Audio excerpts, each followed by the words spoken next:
ሰላም እንደምናላችሁ ሊንክ ክብራን ተወዳጆች የመድፈኞች ቤተሰቦች እንደምናላችሁ በዝውውር መረጃዎች መጥተናል። ምሽት ላይ ነው የተገናኘነው ከሰዓት በኋላ ማለት ነው ለተህሮ ዛሬ የተለያዩ ጉዳዮችን ያነሳን ከናንተ ጋር ቆይታ እናደርጋለን። በርካታ መረጃዎች ወደ እናንተ እናደርሳለን። የትራንስፈር አፕዴቶች ናቸው ሁሉም ማለት ነው። ስለዚህ ስለ ዝውውር ነው የምናወራ።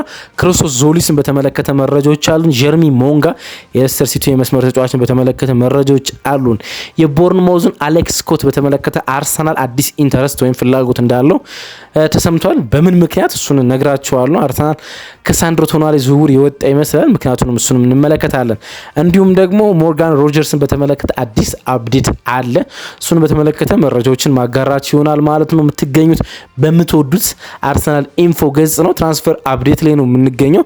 እነዚህ ዝውውሮች ምን ያህል ደረጃ ላይ ደረሱ የሚሉትን ጉዳዮች ለመመልከት እንሞክራለን። አብራችሁን ቆዩ። ሰብስክራይብ ማድረግ፣ ላይክ አድርጋችሁ ቪዲዮ መጀመራችሁ አይረሳ። ሁሉንም ስለምታደርጉ ደግሞ ቆይታችሁን ከኛ ጋር ስለምታደርጉ ከልብ አመሰግናለሁ። ክርስቶስ ዞሊስ፣ ጀርሚ ሞንጋ፣ አሌክስ ስኮት፣ ሞርጋን ሮጀርስ ከአርሰናል ጋር ምን አይነት ግንኙነት አላቸው? እነዚህ እንመለከታለን። አብራችሁን ቆዩ።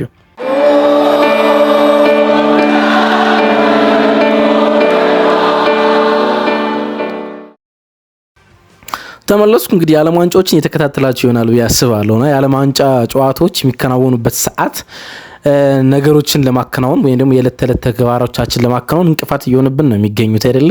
አንደኛው ከእናንተ ጋር በየቀኑ ለመገናኘት እያስቻለን አይደለም። ማለዳ ላይ ፕሮግራሞችን ለመስራት እርግጥ በጣም ትልቅ የሆኑ ዜናዎች የሉም፣ ግን አርሰናል በዝውውር መስኮት ውስጥ እንዴት እየሄድ እንደሆነ ጥቂት ነገሮችን ለመውሰድ ነው። ከጀርሚ ሞንጋ ብንጀምር በጣም ደስ ይለኛል። ቢኮዝ የትልቁ እንቅስቃሴ ጀርሚ ሞንጋ ስለሚመስለኝ ማለት ነው። ብዙዎች ይህን ስም ሰምታችሁታል ይሆን ብዬ አስባለሁ። ይሄ አንድ ወጣት ተጫዋች ነው። ኦልሞስት ጁን ላይ ከአንድ ወራት በኋላ 17 ዓመት ይሞላል። የሌስተር ሲቲ የመስመር ተጫዋች ነው። በጣም ሲበዛ ፈጣን ተጫዋች ነው። ይሄ ጀርሚ ሞንጋ ከአፍሪካ ይመዘዛል የደም ዘሩ፣ ግን እንግሊዛዊ ይመስለኛል። ቼክ አላረኩም፣ ይቅርታ አድርጉልኝ ለሱ።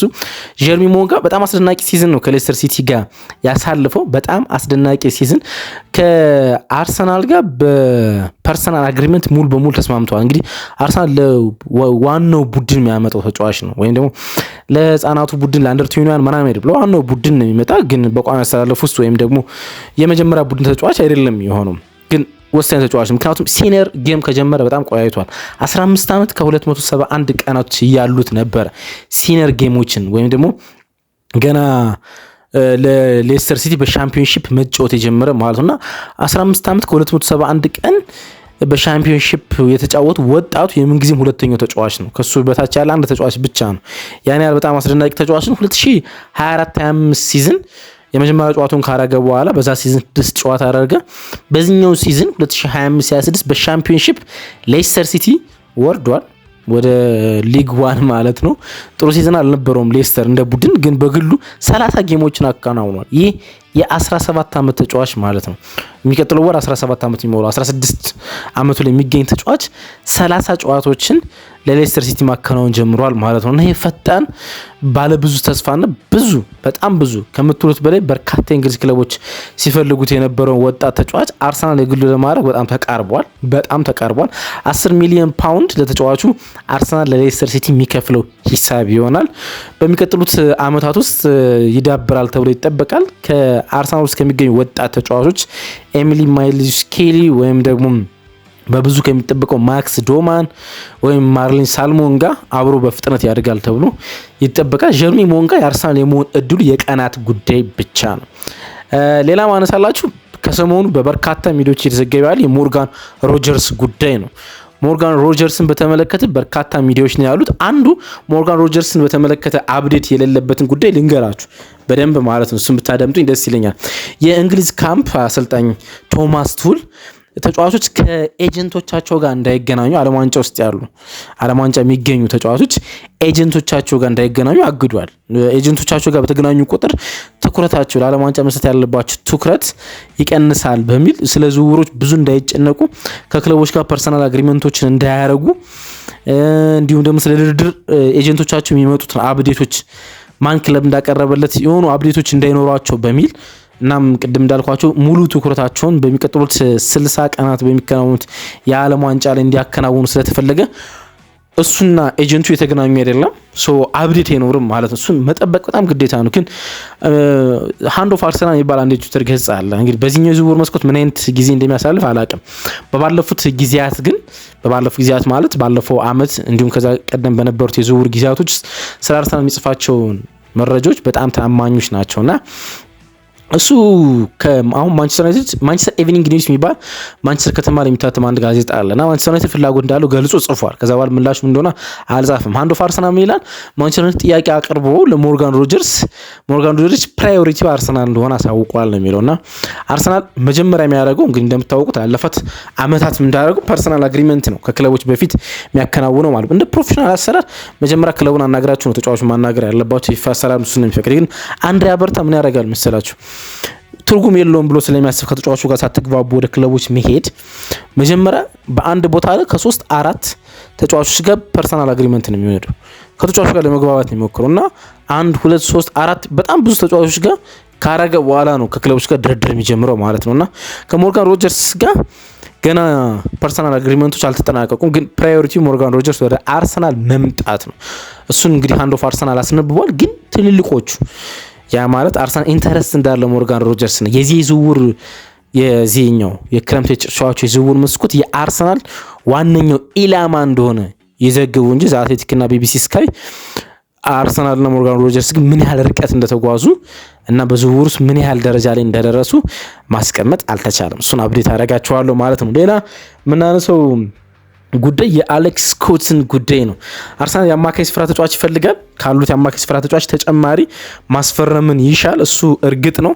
እናም ሳንድሮ ቶናሊ የሚካኤል አርቴታ በጣም ተፈላጊ ተጫዋች ነው ይላል እና በጣም የሚለው ቃል አስምሩበት። ምክንያቱም እንትና ሲጽፍ ራሱ ማለት ነው የአትሌቲኩ ዘጋቢ ዴቪድ ኦረስን ስለዚህ ጉዳይ ሲጽፍ በጣም ሚካኤል አርቴታ እንደሚወደው እርግጠኛ ሆኖ ነው የሚጽፈው። ግን አርሰናል በዚህ ዝውውር ውስጥ ይወጣ ይመስላል። ቶተንሃም ስፐርስ ልጁን ለማግኘት አብዝቶ ተቃርቧል። አርሰናል እንደ ኤብሪች ኢዚ ሃይጃክ የሚፈጽም ካልሆነ በስተቀር ቶተንሃም ስፐርስና ሳንድሮ ቶናሊ ሙሉ በሙሉ መስማማት ላይ ደርሰዋል። ቶተንሃም ስፐርስ የክለቡ ሪከርድ የሆነውን 100 ሚሊዮን ፓውንድ ለኒካስል ለማቅረብ ተቃርቧል። ማንቸስተር ዩናይትድ፣ አርሰናል፣ ሲቲ ከዚህ ዝውውር የወጡበት ይመስላሉ። እናም አሁን አርሰናል ፊቱን ወደ አሌክስ ስኮት የ22 ዓመት እንግሊዛዊ እንግሊዝ ካምፕ ላይ ወይንም የእንግሊዝ ዓለም ዋንጫ ካፕ ማይጫወት ግን ደግሞ ልምዶች እንዲያከናውን አብሮ ከተጓዙ ተጫዋቾች አንዱ የሆነውን አሌክስ ስኮትን እንደሚፈልገው ነው እንግዲህ የተዘገበ የሚገኘው። 22 ዓመቱ ነው። ባለፉት 2 ሲዝኖች ከቦርንማውዝ ጋር በጣም የሚደንቅ ሲዝኖች ነበሩት። አንድ ከባድ የጉልበት ጉዳት ነበረበት ከ2 ዓመታት በፊት የገጠመው ማለት ነው። ከዛ የጉልበት በ20 ዓመቱ የገጠመው ከዛ የጉልበት ጉዳቱ በኋላ በጣም አስደናቂ ሲዝን ነው ማሳለፍ የቻለ። ባለፈው በዚህኛው ውድድር ዓመት ቦርንማውዝ ከአንዶኒ ራዮላ ጋር ወደ ኤሮፓ ሊግ ሲያልፍ ወሳኙ ተጫዋች ነበረ። ከኛ ጋር በነበረብን ጨዋታ ደግሞ ጎል ሳስቆጥር ተመልክታችሁታል ብዬ አስባለሁና በጣም ድንቅ ተጫዋች ነው። በተለይ ብዙዎቹ ይሄን ያደንቁለታል። ጨዋታ የማንበብ ችሎታው በጣም አስደናቂ ነው እና ያው በአንዳንድ ጉዳዮች ውስጥ ከዲክላን ራይስ ጋር ያመሳስሉታል። እንደ ዝውውሩን ከሚቃወሙ ሰዎች አንዱ በፕሮፋይል ረገድ ከዲክላን ራይስ ጋር በብዙ መመሳሰሎች አሏቸው የሚል ነው። ጨዋታ የማንበብ ችሎታው በጣም የሚደንቅ ነው እና ሚካኤል አርቴታ ወዶለታል የሚባለው አንደር ፕሬሸር ሪሲቨሩ ነው ወይም ደግሞ በጫና ውስጥ ነው ኳስ ለመቀበል ያለው ፍላጎት ለአርሰናል ቢልድ አፕ ብዙ ይጠቅማል ብሎ ያስባል። ስኳድ ፕሌየር ነው። ዙቢሜንዲን ያሳርፋል ተብሎ ይጠብቃል። ድሪብለሩ በጣም ድንቅ ነው። ድሪብለሩ ድንቅ መሆኑን ለመናገር ያህል በአማካይ ስፍራ ተጫዋቾች ውስጥ ከብሩኖ ገሜሬሽ ከኒካስልና ከኤሊት አንደርሰን አሁን 125 ሚሊዮን ፓውንድ ሲቲ ላወጣ ከተቃረቡለት ከሁለቱ ተጫዋች በመቀጠል የፕሪሚየር ሊግ ሁለተኛው ብዙ ድሪብል ያደረገ የአማካኝ ስፍራ ተጫዋች ነው። አሌክስ ስኮት በየጨዋታው ከ10 በላይ ዱዋሎች ላይ ይሳተፋል።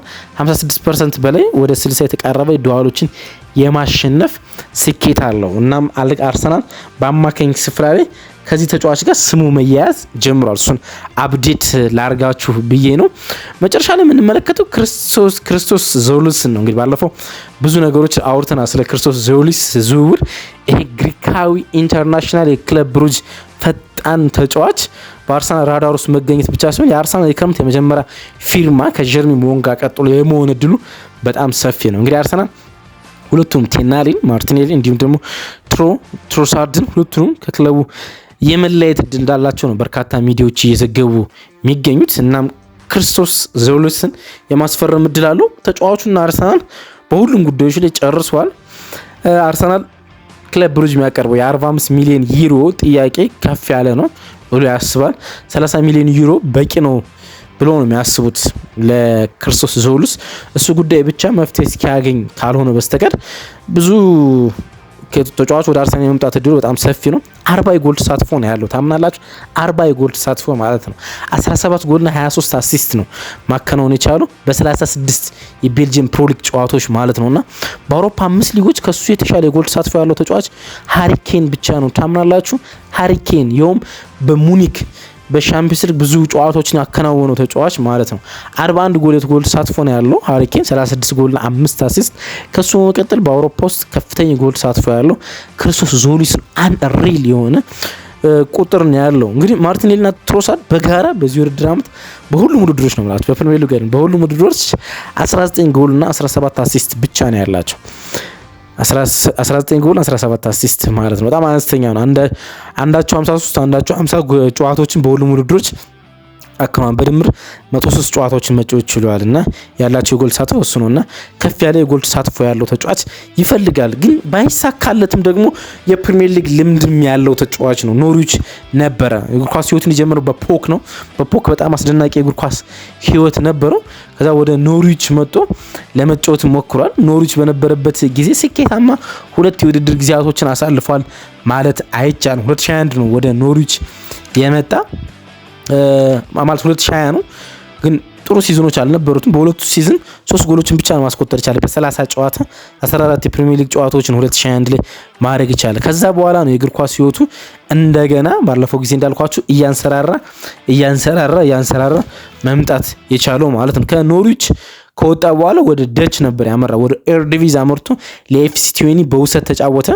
ጥሩ የሚባል ሲዝን ነበረው። ከዛ በኋላ ነው የኖርዊች ሰዎች ለፎርቱና ዶልስፎርድ የሸጡት ማለት ነው።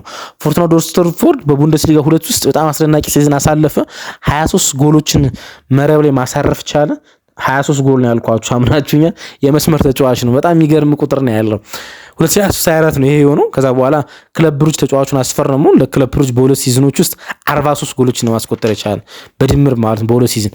በዚህኛው የውድድር ዓመት 17 ጎል ከዛኛው በፊት የነበሩት ሲዝን ደግሞ 21 ጎሎችን ማስቆጠር 24 ጎሎችን ማስቆጠር ቻለ። በድምር 43 ጎሎችን ነው በሁሉም ውድድሮች ለክለብ ብሩጅ በሁለት ዓመታት ማስቆጠር ቻለ። አንሪል ነው ያስቆጠራቸው የጎል መጠኖች ማመን አችሉም። እናም ይሄ ስለ ታለንቱና ስለ ፕሮፋይሉ ሲያወሩ ከምን ጋር እንደሚገኝ ተቃላጭ ፔስ ብሎ ነው የሚጠሩት። ፔስ ፍጥነት የእሱ ትልቁ መለኪያ ነው። በጣም አግሬሲቭ ነው።